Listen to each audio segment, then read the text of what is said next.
1900 সালের ওড়না নেওয়া। এই তো 2 দিকে চুল বিনুনি করা হয়ে গেছে আর চুলটাকে ফিতেতে বেঁধেও নিয়েছি। এবার ওড়নাটাকে নিয়ে নি। এ বাবা, ওড়নাটাকে কিভাবে নেব? এভাবে ওড়না নিয়ে তো সব দেখা যাচ্ছে চারিদিক দিয়ে, লোকে তো আমায় খারাপ মেয়ে ভাববে। না না, এইভাবে ওড়না নেওয়া যাবে না। ওড়নাটা বরঞ্চ আমি চারিদিক দিয়ে নামিয়ে এইভাবে চাদরের মতো করে নিয়ে নিই। হ্যাঁ, এবার আমাকে খুব সুন্দর লাগছে। যাই। 2000 সালের ওড়না নেওয়া।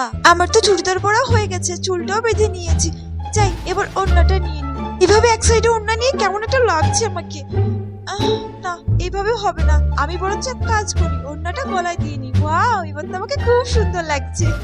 আর 2025 সালে এই তো কানেরটাও পরে নিয়েছি আর চুড়িদারটাও পরে নিয়েছি, আর আমার চুল বাঁধা হয়ে গেছে। আমি তো পুরোপুরি রেডি। ও, আমাকে তো একটা ওড়না নিতে হবে, কেমন খালি খালি দেখাচ্ছে। এক সাইডে ওড়নাটা বরঞ্চ নিয়ে নি। এ বাবা, আমাকে তো একদমই মানাচ্ছে না। এক কাজ করি, ওড়নাটা রেখে যাই। এখন আবার কেউ ওড়না নিয়ে বেরোয়?